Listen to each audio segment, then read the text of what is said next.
Hi, Dr. Koyala. I hope that you are all well. And I was going to talk about something else, but then I have something on my mind that is also aligned to the underlying theme for the past couple of blog posts, which is awareness. And what I want to share today has to do with relationships, all sorts of relationships, and the idea of managing the space versus sharing the space. You've probably heard this term a lot. People saying thank you for share space, thank you for holding space. It actually took me a little while to understand what it meant. So I've been reflecting upon, those two ideas a lot.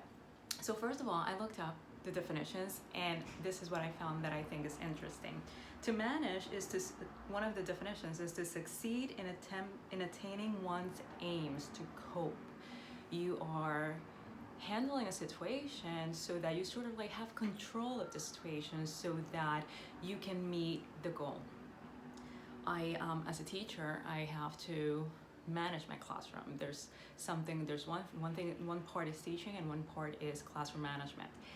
If my classroom management is not effective, there won't be any teaching. And what classroom management is, it has to do with boundaries, clear expectations, clear rules, because so many beings come together, and especially when it comes to children, they are learning to set boundaries and to respect boundaries.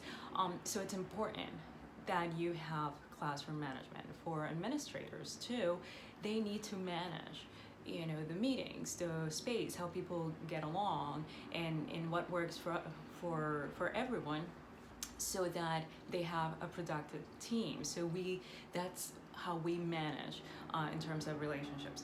And then the other definition is share. And I thought it was also interesting that one of the meanings is to have a portion of something with others.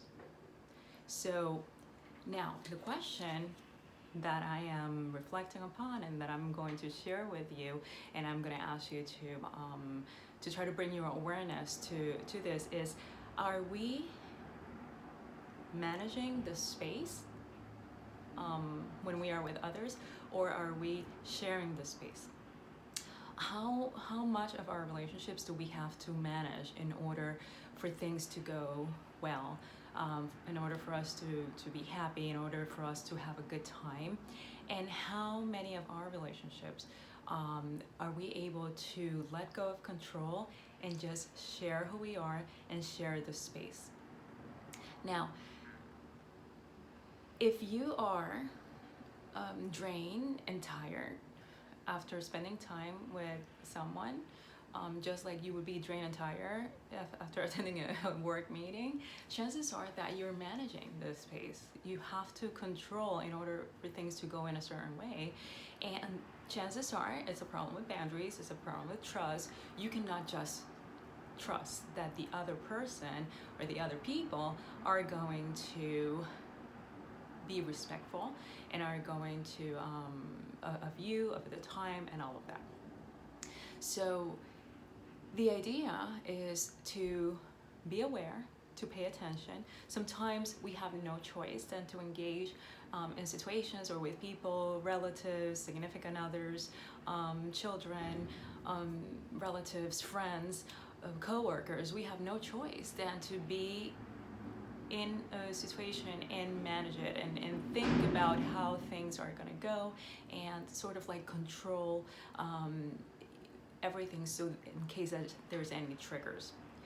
That's different from going into a meeting or spending some time with a friend where you can just relax, because you know that regardless of time, regardless of theme, regardless of your mood, doesn't matter what happens, you will always have a good time, you'll always feel respected, and you can be yourself. So that's food for thought. You'll do your homework. Some psychologists, I wanted to say that, call that safe spaces, safe people. A term that I was not exposed to until a few months ago. So that's something that maybe, if this resonates, it's something maybe you want to look into it. So let's be aware of what we bring, what type of relationships and exchanges we are getting involved in. Hola, ¿cómo están? Habla la doctora Collado. Para hoy tenía un tema completamente diferente, pero bueno, estoy reflexionando sobre relaciones de todo tipo y lo que es el manejar versus el compartir. En inglés se utiliza mucho el término share space, compartir espacio. Eh, y es un término que me tomó un poco de tiempo entender lo que significaba. No es estar con una persona en una tarde, una cena, lo que sea. Es mucho más allá, va mucho más allá de pasar tiempo con un grupo de personas. Entonces, dentro de las definiciones básicas de manejar, pues ¿qué es manejar? Manejar es controlar una situación para que la meta que uno tenga o el propósito que uno tenga se cumpla. Como maestra, yo tengo que manejar el salón de clases, porque si no manejo el salón de clases, no va a haber instrucción. Si yo tengo que asegurarme de que hayan reglas, que hayan procedimientos, que hayan límites, especialmente con los niños que están aprendiendo a crear sus propios límites y a respetar límites. Lo mismo un administrador en una reunión con su equipo de trabajo tiene que manejar ese equipo para que todo vaya bien y a medida que pues, va conociendo su equipo de trabajo, pues lo maneja mejor. La pregunta de hoy es, lo que yo estoy reflexionando es, ¿con quiénes en nuestra vida nosotros tenemos que manejar la situación? Tenemos que estar pendiente a la hora, al tiempo, a las condiciones para que no haya, para que todo vaya bien y no hayan situaciones incómodas. Y con quiénes o bajo qué circunstancias nosotros podemos simple y llanamente compartir, independientemente del día, de la hora, del tipo de reunión que sea, del ánimo que tenga, con qué personas podemos sentarnos y ser completamente nosotros y dejar ir esa necesidad de control, porque simple y llanamente pues estamos ahí compartiendo. Es posible que si tenemos un desbalance entre las cantidades de personas con las que nos relacionamos y en las que tenemos que manejar la situación y la cantidad de personas con las que simplemente podemos compartir, nos va a afectar la salud. A veces se habla de vampiros energéticos, que compartimos con personas y esos son vampiros energéticos. Bueno, quizás no son necesariamente vampiros energéticos, es simplemente que no son personas seguras con las cuales tenemos que manejar el más mínimo detalle para poder llevar la fiesta en paz.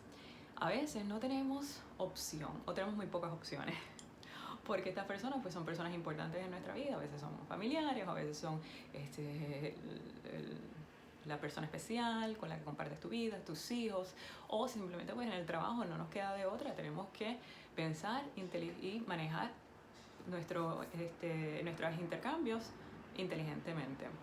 Pero es importante tener una buena cantidad de personas en nuestra vida que son seguras, se llaman personas seguras, algunos psicólogos se refieren a esto como safe people, personas seguras, con las que podamos simplemente estar y podamos dejar ir esa necesidad de control. Así que el tema sigue siendo el mismo, el tema fundamental, que es el traer conciencia.